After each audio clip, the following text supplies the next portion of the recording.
ശബരിമല സ്വർണ്ണക്കൊള്ള കേസിൽ എൻ വാസുവിനും സ്വാഭാവിക ജാമ്യം അനുവദിച്ച് വിജിലൻസ് കോടതി. ദേവസ്വം ബോർഡ് മുൻ പ്രസിഡന്റും കമ്മീഷണറുമായ എൻ വാസു കട്ടളപ്പാളി കേസിലെ മൂന്നാം പ്രതിയാണ്.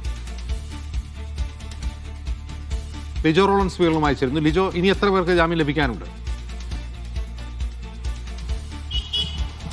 അജിംസ, ഈ കേസിൽ ആകെയുള്ളത്, അതായത് ശബരിമല സ്വർണ്ണക്കൊള്ളയുമായി ബന്ധപ്പെട്ട കേസിലെ ആകെ പ്രതികളുടെ എണ്ണം 13 ആണ്. 5 പേർക്ക് ജാമ്യം ലഭിച്ചിട്ടുണ്ട്. ഇനി ജാമ്യം ലഭിക്കാനുള്ളത് 8 പേർ കൂടിയാണ്.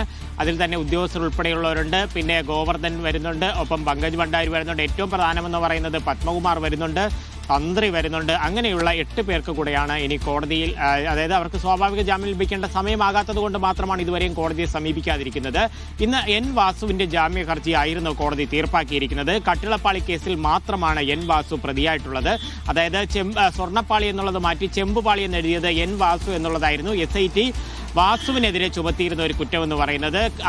ഇപ്പോൾ അറസ്റ്റിലായതിനു ശേഷം 94 ദിവസം പിന്നിട്ടിട്ടുണ്ട്. 90ാമത്തെ ദിവസം തന്നെ ഈ ഹർജി ഫയൽ ചെയ്തിരുന്നെങ്കിൽ പോലും കോടതി അവധിയായിരുന്നു. 93ാമത്തെ ദിവസം വാദം കേൾക്കും. ഇന്നിപ്പോൾ അക്കാര്യത്തിൽ ഒരു വിധി പറഞ്ഞിരിക്കുകയാണ്. കർശന ഉപാധികളോടെയാണ് എൻ വാസുവിന് കോടതി ഇപ്പോൾ ജാമ്യം നൽകിയിരിക്കുന്നത്. 2 ജാമ്യക്കാർ ഉൾപ്പെടെയുള്ളവരെല്ലാം ഹാജരാവുകയും ചെയ്തിട്ടുണ്ട്. ഉത്തരവിലായിരിക്കും അക്കാര്യത്തിൽ ഒരു വ്യക്തത വരിക. എന്തായാലും പത്തനംതിട്ട ജില്ലയിൽ പ്രവേശിക്കുന്നതിന് ഉൾപ്പെടെ വിലക്കുണ്ടായും. സംസ്ഥാനം വിട്ടു പോകുന്നതിന് കൃത്യമായി കോടതി അറിയിക്കേണ്ടി വരും.